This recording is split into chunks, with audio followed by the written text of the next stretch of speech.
I never thought I would remember that day so clearly. Some days fade away like old photographs, but that day stayed with me. It stayed in my mind, in my heart, and in the way I look at people now. It was the day someone helped me when no one else did. At that time, my life felt heavy.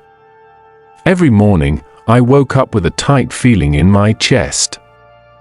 It was not pain, but it was close. It felt like fear mixed with sadness.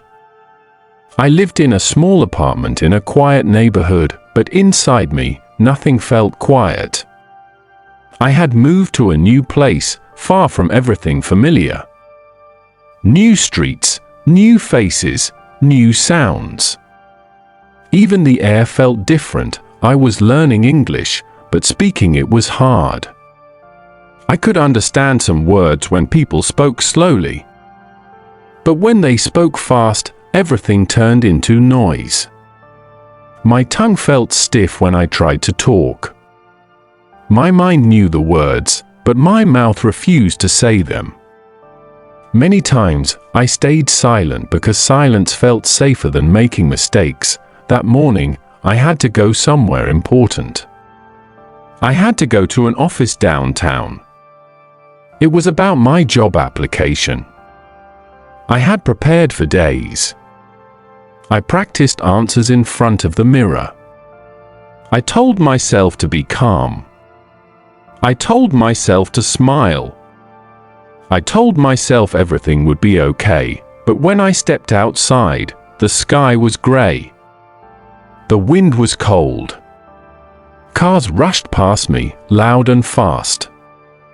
People walked quickly, looking at their phones, not at each other. I felt small among them.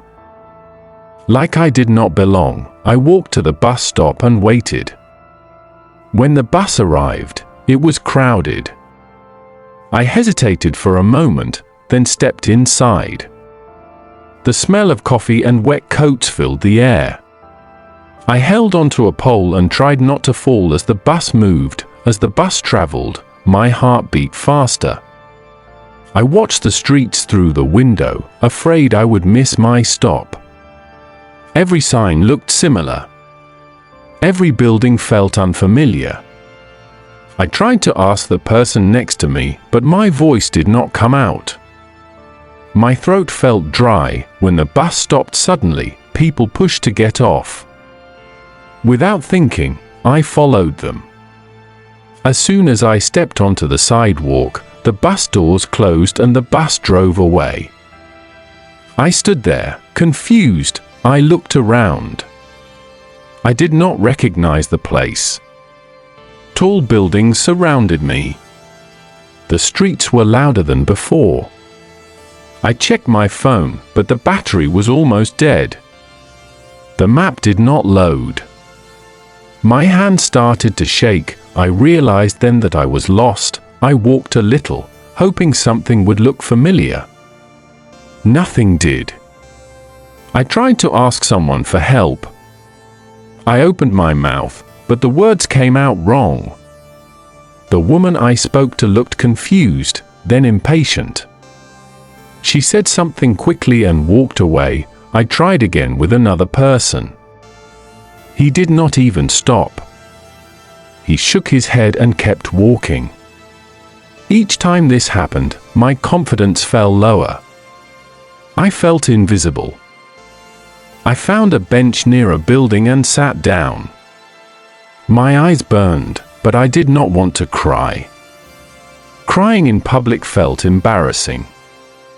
I took a deep breath and looked at my hands.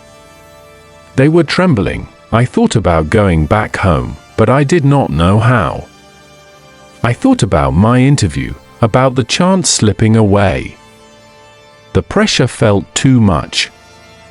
For a moment, I felt completely alone in the world. That was when I noticed him. He was standing a few steps away, near a small coffee stand. He looked ordinary. He wore a simple jacket and held a cup of coffee. He was not young, not old. Just a normal man. But he was looking at me. At first, I looked away. I did not want attention. But after a few seconds, I felt his presence again. When I looked up, he smiled. It was not a big smile. It was calm and kind. He walked toward me slowly, as if he did not want to scare me. "Are you okay?" he asked. His voice was gentle. He spoke slowly. Clear. For a second, I did not answer. I was surprised. Someone had noticed. Someone had asked. I think I am lost, I said. My English sounded weak, but I tried. That happens, he said with a small laugh. Where are you trying to go? I told him the name of the office. I pronounced it wrong, but he listened carefully. He did not interrupt. He did not look impatient. "Oh, that's not too far," he said. "But you got off the bus too early." I felt embarrassed.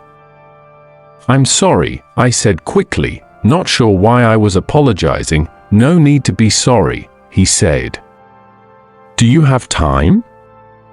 I can help you." I looked at him, unsure. My parents always taught me to be careful with strangers. But something about him felt safe. His eyes were honest. His body language was relaxed. "Yes," I said. "Thank you." He explained the way slowly. He used simple words. When he saw confusion on my face, he repeated himself in a different way. He even pointed at the buildings and signs around us. Then he paused. "You look nervous," he said. "Is everything okay?" I hesitated, then told him about the interview. About learning English. About being afraid of making mistakes. He listened without judgment. When I finished, he nodded. "You know," he said, "everyone makes mistakes. Even people born here. Mistakes are part of learning. They mean you are trying." Those words hit me deeply. No one had said that to me before.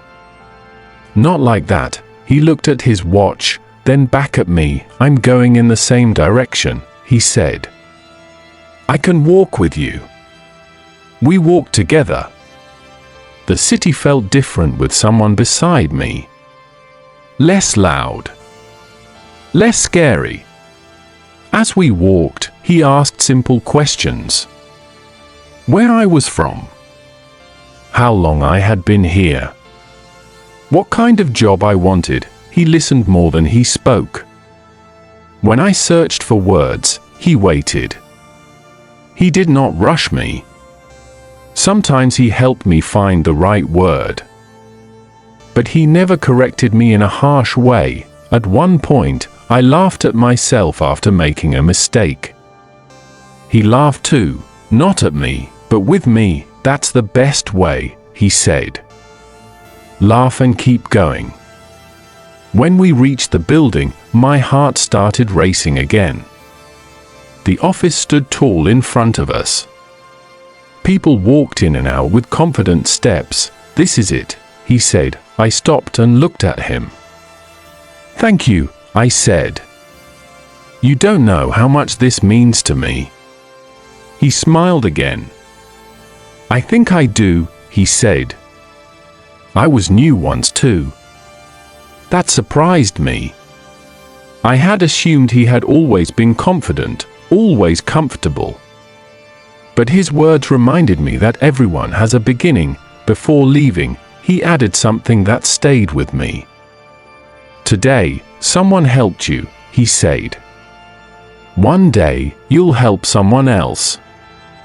Then he waved and walked away. I stood there for a moment, watching him disappear into the crowd.